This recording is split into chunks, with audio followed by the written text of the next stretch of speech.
এতিয়ালৈকে এই চৰকাৰৰ দিনত 11,000খন স্কুল অসমত বন্ধ কৰি দিলে আৰু অসমৰ আটাইতকৈ দামী স্কুলখন খুলি ল'লে অসমৰ মুখ্যমন্ত্ৰী হিমন্ত বিশ্ব শৰ্মাৰ পত্নী ৰিণিকী ভূঞা শৰ্মাই বান্দ্ৰা ইণ্টাৰনেশ্যনেল স্কুল অসমৰ একমাত্ৰ স্কুল য'ত IB অৰ্থাৎ ইণ্টাৰনেশ্যনেল বৰ্ডৰ কোৰ্চ চলে। যেতিয়া মুখ্যমন্ত্ৰীৰ পত্নী বা মুখ্যমন্ত্ৰীৰ ঘৰত যেতিয়া প্ৰাইভেট স্কুল খুলিব কৰবাত ৰাইজে চৰকাৰী স্কুলত ভাল শিক্ষা পাবনে? হয় নহয়? মুখ্যমন্ত্ৰীয়ে যেতিয়া বেপাৰী হ'ব প্ৰজাসকল যদি তাৰ গ্ৰাহক হয় তেতিয়াহ'লে মুখ্যমন্ত্ৰীয়ে প্ৰজাসকলক শোষণ কৰাৰ বাহিৰে বেলেগ কিবা থাকিবনে? পৃথিৱীৰ আটাইতকৈ দামী খোৱা বস্তুৰ হোটেল ৰেষ্টুৰেণ্টখনৰ নাম মেকডোনাল্ড আৰু অসমৰ মুখ্যমন্ত্ৰীৰ পত্নীয়ে নিউজ লাইফৰ কাষতে গুৱাহাটীৰ আটাইতকৈ ডাঙৰ মেকডোনাল্ডখন বিজেপি চৰকাৰ হোৱাৰ আগতে নিয়ম আছিলে যে বিদেশৰ পৰা কোনো বেপাৰীয়ে আহি কোনো হোটেলে আহি আমাৰ দেশত কেতিয়াও হোটেল খুলিব নোৱাৰিব। বাহিৰৰ পৰা আহি কোনেও ৰিটেইল চেলৰ বিজনেছ কৰিব নোৱাৰে। খুচুৰা বেপাৰ কেলে আমাৰ দেশৰ মানুহক বেপাৰ কৰিবলৈ সুবিধা দিব লাগে। এতিয়া কি হ'ল মুখ্যমন্ত্ৰীৰ পত্নীয়ে পৃথিৱীৰ আটাইতকৈ দামী হোটেলখনৰ অসমৰ মালিক হৈছে মেকডোনাল্ড। আগতে আমাৰ ল'ৰা ছোৱালীবিলাক চৰকাৰী স্কুলত পঢ়িছিলে, আজিকালি ব্যক্তিগত স্কুললৈ যায়, মাহে মাহে পইচা খৰচ, এডমিশ্যন ফিজ আৰু মাকজনী গৈ স্কুলৰ সন্মুখত ৰৈ থাকি গোটেই দিনটো হাজিৰাটো গ'ল। হয়নে নহয়? আটাইতকৈ দুখীয়া মানুহবিলাক অসমৰ চাহ শ্ৰমিক আৰু অসমৰ মুখ্যমন্ত্ৰী হ'ল সেই বহুকেইখন চাহ বাগিচাৰ এতিয়া মালিক। তেতিয়াহ'লে শ্ৰমিকৰ ওপৰত ভাল হ'ব আগতে নিজে পাব। মোদী ডাঙৰীয়া অহাৰ আগতে এটা মুৰ্গী কণীৰ দাম আছিলে 3 টকা। এটা মুৰ্গী কণীৰ দাম কিমান এতিয়া 10 টকা। 3 টকাৰ পৰা 7 টকা বাঢ়িলে। আপোনালোকৰ ইনকাম আগতে যদি 300 টকা আছিলে এদিনত, এতিয়া 1000 টকা হ'লে নাই? বাঢ়িলে নে নাই? 1 কেজি নিমখৰ দাম আছিলে 3 টকা, এতিয়া খোলাকে পোৱা নিমখৰ দাম 10 টকাৰ পৰা 35 টকাৰ ভিতৰত। হয়নে নহয়? এটা গেছ চিলিণ্ডাৰৰ দাম আছিলে 414 টকা, এতিয়াও আমাৰ একাউণ্টত ছাবচিডি সোমায়। আপোনালোকে এতিয়া কিমান দামত গেছ চিলিণ্ডাৰ কিনে? একদম বাঢ়ি গৈছিলে 1152 টকালৈকে, মাজতে কমিলে মানে ইলেকশ্যনৰ সময়ত কমাই দিলে আৰু এতিয়াও ঘৰ পাবৰ কাৰণে মোটামুটি 1100 টকাৰ কমত কোনেও ঘৰত গেছ চিলিণ্ডাৰ নাপায়। হয়নে নহয়? 414 টকাৰ পৰা 1100 টকা হ'ল। অসমৰ মুখ্যমন্ত্ৰীয়ে কৈছিলে বোলে আমি অসমক 1 নম্বৰ কৰি দিম। অসম এতিয়া ভাৰতবৰ্ষৰ ভিতৰত 1 নম্বৰ কিহত জানে নে নাই? অসম ভাৰতবৰ্ষৰ ভিতৰত আধাতে স্কুল এৰাৰ ক্ষেত্ৰত 1 নম্বৰ। পুলিচে মানুহ ধৰি নি ৰাতি 12টা বজাত গুলিয়াই মৰাৰ ক্ষেত্ৰত অসম 1 নম্বৰ। আৰু এটা কথাটো অসম ভাৰতবৰ্ষৰ ভিতৰত 1 নম্বৰ। মই কৈছিলো যে এইবাৰ প্ৰত্যেকটো অৰুণোদয় 1250 টকা নহয়, 3000 প্ৰত্যেকগৰাকী মহিলাকে দিব লাগিব। তেওঁ কৈছে যে আপুনি 3000 বুলি যেতিয়া কৈছে মই অহা 1 জানুৱাৰীৰ পৰা 3100 টকাকে দিম। মোকতো ওপৰত থাকিব নহয়, বুজানে? একদম চৈতানী মানুহটো। তেখেতে কৈছিলে যে অখিল গগৈয়ে মোক বৰ ভাল বুদ্ধি দিছে, মই এইটো যদি দি দিওঁ তেতিয়াহ'লে চব কংগ্ৰেছী বিলাক আহি যাব, এনেকে কৈছে। গতিকে মই অখিল গগৈৰ বুদ্ধিটো লওঁ। কাইলৈ যদি চৰকাৰত মই থাকো তেতিয়াহ'লে আকৌ মই অসমৰ প্ৰত্যেকগৰাকী মহিলাক অৰুণোদয় দিম খাটাম, আৰু সেই অৰুণোদয়টো মই 1250 টকা নহয়, মই পাৰিলে 5000 টকাকে দিম। আৰু অকল অৰুণোদয় মহিলাবিলাকক নহয়, প্ৰত্যেকজন বৃদ্ধ মানুহ আৰু প্ৰত্যেকজন শাৰীৰিকভাৱে বিশেষ সক্ষম মানুহকো মই 5000 টকাৰ অৰুণোদয় দিয়াৰ ব্যৱস্থা কৰিম। হিমন্ত বিশ্ব শৰ্মাই ক'ৰবাত কাম কৰি খোৱা দেখিছে নেকি? এই একমাত্ৰ বিজনেছটো পলিটিক্স হয়নে নহয়? পলিটিক্স কৰি অকল লোকক ঠগি খাইছে। আমি এদিন ক'ব পাৰিব লাগিব অসমীয়া মানুহে যে আমাক পথাৰ দিয়া, আমাক পানী দিয়া, বছৰৰ 4বাৰ 3বাৰ খেতি কৰিব পৰাৰ ব্যৱস্থা কৰি দিয়া, আমি তোমাৰ ঘৰত বৰা চাউলৰ কুইণ্টেলে দলিয়াই থৈ আহিছো। হিমন্তক ক'ব পাৰিব লাগিব যে হিমন্ত বিশ্ব শৰ্মা তুমি নিজে একো কাম নকৰা, আজিলৈকে তুমি একো কামেই কৰি পোৱা নাই, অকল জ্বালানি কৰিয়ে খাইছা। হয়নে নহয়? আমি হিমন্ত বিশ্ব শৰ্মাক ক'ব পাৰিম যে তুমি আমাক 1250 টকাৰ অৰুণোদয় দিব নালাগে, মই তোমাক 1 কুইণ্টেল জহা চাউল দিম, কিন্তু তুমি আমাক আৰু নঠগিবা। মই যেতিয়া দায়িত্ব পাম, আমি চৰকাৰৰ দায়িত্ব পাম, 5 বছৰৰ ভিতৰত মই অসমৰ প্ৰত্যেকজন খেতিয়ক আৰু ৰোৱনীক ধনী মানুহত পৰিণত কৰি দিম। কোনোবা কেৰেলালৈ গৈ অসমীয়া মানুহ ধনী হৈছে নেকি? চেন্নাইলৈ গৈ কোনোবা ধনী হৈছে নেকি? বেংগলৰলৈ গৈ ধনী হৈছে নেকি? নাই হোৱা। মই আপোনালোকক গেৰাণ্টি দি কৈছো কিন্তু যিদিনা মই শাসনলৈ আহিম, ৰাইজৰ দল শাসনলৈ আহিব, সেইদিনাৰ পৰা অসমৰ এজনো ল'ৰা বেংগলৰলৈ যাব নালাগে, অসমৰ নিজৰ গাঁৱতে তেওঁক কাম দিয়াৰ ব্যৱস্থা কৰা হয়। মই চবকে চাকৰি দিম, কোনো এজন মানুহকে কাম নোপোৱাকৈ নাথাকিব।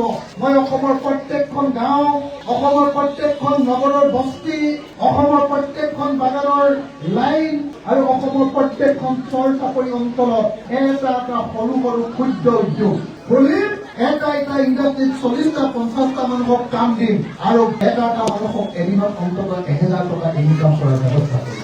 মুছলমান গাঁও এখনত খুব বিলাহী খেতি কৰে, কোনে কোনে সেই বিলাহী কিনি চৰকাৰে কিনি লওঁ, বস্তুটো উৎপাদন কৰিবলৈ যদি 5 টকা খৰচ হৈছে, অতি কৰিলে 15 টকা দামত কিনি লওঁ। আমাৰ গাঁৱত ডাঙৰ গুদাম খুলি বিলাহী কিনি ৰাখি থওঁ, বেংগলোৰ, কলকাতাৰ, দিল্লীত যেতিয়া বিলাহীৰ দাম উঠিব, ইয়াৰ পৰা ট্ৰাকত পঠিয়াই দি দামত মই বিলাহী বিক্ৰী কৰিম। এতিয়া 1 কেজি বিলাহী আমি বিক্ৰী কৰোঁ 2 টকা আৰু কিনি খাওঁ 80 টকা, হয়নে নহয়? মই এনেকুৱা এখন বজাৰ আপোনালোকক দিম, যিখন বজাৰত আপোনালোকৰ প্ৰত্যেকটো বস্তু দামত বিক্ৰী কৰিব পাৰিব, তেতিয়াহে অসমীয়া মানুহ ধনী হ'ব, হয়নে নহয়? অকল 1250 টকা দিলে মানুহ ধনী হ'ব নেকি? অসমৰ মানুহ যদি ধনী হ'ব নালাগে, অসমৰ প্ৰত্যেকজন মানুহৰ প্ৰডাক্টিভিটি বঢ়াব লাগিব, উৎপাদনশীলতা। যদি বেংগলোৰলৈ আমাৰ ইয়াৰ পৰা কোনোবা চিকিউৰিটি গাৰ্ড যায়ো কিমান দৰমহা পায়, 17,000, হয়নে নহয়? মই সেই চিকিউৰিটি গাৰ্ডক কি কৰিম জানে নাই? প্ৰত্যেকখন টাউনত চৰকাৰৰ পৰা এটা ট্ৰেইনিং চেণ্টাৰ খুলিম, তেওঁলোকক মই পুলিচৰ ট্ৰেইনিং দিম, মই তেওঁলোকক বন্দুকৰ ট্ৰেইনিং দিম, মই তেওঁলোকক চাৰ্টিফিকেট দিম, আৰু তেতিয়া তেওঁলোকে যদি বেংগলোৰত গৈ যদি চিকিউৰিটি গাৰ্ড কৰিবলৈ যায়, এতিয়া যদি 14,000 পাইছে, তেতিয়াহ'লে অতি কমেও 40,000 টকাৰ দৰমহা পাব। মই যেতিয়া চৰকাৰলৈ আহিম, যিমান কাম কৰা মানুহৰ ঘৰত কাম কৰা মহিলা আছে, চবকে প্ৰথমতে মই সেই অঞ্চলত প্ৰথমতে ট্ৰেইনিং দিম, কেনেকে চাফ চিকুণকে কাম কৰিব, কেনেকে কম কষ্টত ঘৰটো চাফা কৰিব লাগে, কেনেকৈ ধুনীয়াকে ভাত ৰান্ধিব লাগে, মুছলমান মানুহে কেনেকুৱা খাদ্য খায়, ব্ৰাহ্মণ মানুহে কেনেকুৱা খাদ্য খায়, আহোম মানুহৰ কেনেকুৱা খাদ্য খায়, চব ট্ৰেইনিং কৰি দিম। ওপৰ নিচা হৈ যাব, ধুনীয়া ভাল বনাব। যেতিয়া তাই সেইটো ট্ৰেইনিং লৈ চাৰ্টিফিকেটখন লৈ যাব, এতিয়া যদি 6,000 টকা এমাহত দৰমহা পায়, তেতিয়া 15,000 টকা পাব। পাবনে নাপাব? আমাৰ চৰকাৰে এই কামটো কৰিব পাৰে নে নোৱাৰে? আজিৰ দিনটোত পৃথিৱীত আটাইতকৈ বেছি মানুহে কামত সোমাই ড্ৰাইভাৰ, কিন্তু ড্ৰাইভাৰ বিলাকে একো ট্ৰেইনিং লৈ নাযায়।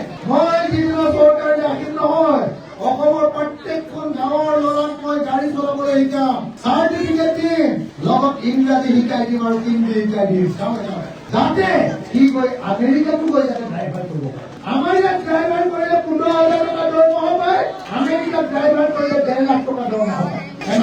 আমাৰ কলেজৰ প্ৰফেচাৰজনে যিমান দৰমহা পায়, আমেৰিকাত গৈ ড্ৰাইভাৰ কৰিলেও সিমানেই দৰমহা পাব। আমাৰ ডিজিজনে যিমান দৰমহা পাব, মই আমেৰিকাত যিজন ড্ৰাইভাৰ কৰি দিম, সিও তাতে গৈ জাপানত সিমানেই দৰমহা পাব। বুজিছেনে নাই? ভাল হ'বনে বেয়া হ'ব এতিয়া? আমাৰ প্ৰফেচনেলিজিম নাই, একো কামতে প্ৰফেচনেলিজিম নাই। আমি যি কামে কৰো লেটেন পেটেন কাম। পথাৰত বৰষুণ আহিলে খেতি হ'ব, ওপৰলৈ চাই থাকো বৰষুণ দিবলৈ নিদিয়ে, যদি বেছি দিন বৰষুণ নিদিয়ে কি কৰিব আৰু? ভেকুলীৰ বিয়া পাম, হয় নহয়? পৃথিৱীত ক'ৰবাত ভেকুলীৰ বিয়া পাতিলে বৰষুণ হ'ব নেকি? কেতিয়াও নহয়। এই যে ৰ'দ দিছে, ৰ'দত পথাৰৰ পানী, পুখুৰীৰ পানী, নদীৰ পানী, সাগৰৰ পানী গৰম হয়। পানী উতলিলে কি হয়, গৰম হ'লে কি হয়? ভাত হয় নে নাই? ওপৰলৈ উৰি যায় নে নাই? কৈ থাকিলে ওপৰলৈ বিমানে যাব, ঠাণ্ডা পায়, আৰু ঠাণ্ডা পালে সেই পানীখিনি আকৌ গোট কৰে। সেই গোট কৰা পানীখিনিকে নাম হয় ডাৱৰ।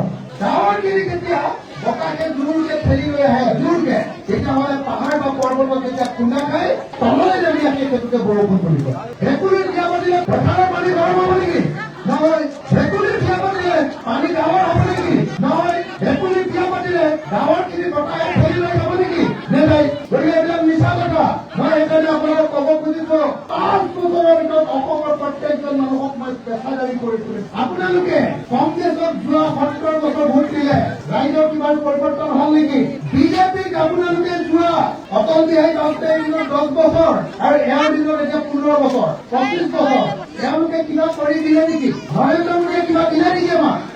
ভাইৰ বেহেৰ বুলি কোৱাৰ বাহিৰে কিবা কৰি দিলে নেকি? মই সেইকাৰণে এবাৰ আহোঁতে সুধিছিলো, বোলো মোদী ডাঙৰীয়া, আপুনি মাজে মাজে বৰ ধুনীয়াকে গামোচা এখন লৈ ইমান যোগা কৰে, আমাৰ অসমৰ আটাইতকৈ মৰমৰ মানুহ জুবিন দাই মৰি যাওঁতে আপুনি আহিব নোৱাৰিলে হয়নে নহয়? আকৌ মই সুধিলো আপুনি ছিংগাপুৰ চৰকাৰৰ লগত এই এনকুৱাৰীটো ভালকে কৰিছনে নাই বুলি এবাৰ খবৰ ল'লেনে?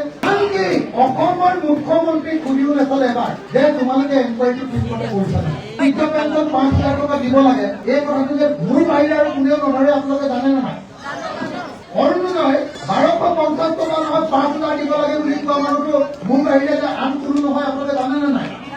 অংগনবাদী কৰ্মী, সহায়িকা, ৰান্ধনী এই আটাইবিলাকৰ দৰমহা বঢ়াব লাগে বুলি কোৱা মানুহটো মোৰ বাহিৰে যে আন কোনো নহয় আপোনালোকে জানে নে নাই?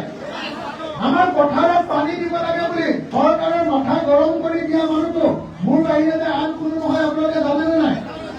হিমন্ত বিশ্ব শৰ্মাক 2 নম্বৰী ধৰা মানুহ মোৰ বাহিৰে যে অসম বিধানসভাত কোনো নাই এইটো কথা আপোনালোকে জানে নে নাই? মই এটা বিধানকে অসম বিধানসভাখন কপাই থাকো, আমাৰ গোটেই বিৰোধী বিলাকৰ লগ লাগি আছিলো আমি একাউণ্ট নলওঁ মোক ধৰি তাৰে কিছুমান গুচি গ'ল বিজেপিলে, কংগ্ৰেছৰ মানুহ বহুত কেইজন বিজেপিলে গুচি গ'ল। তাৰ মাজত যি থাকিলে তাৰে বহুতে বিজেপিকে ভোট মাৰিলে ৰাজ্যসভা আৰু ৰাষ্ট্ৰপতি ইলেকশ্যন হয় নে নহয়?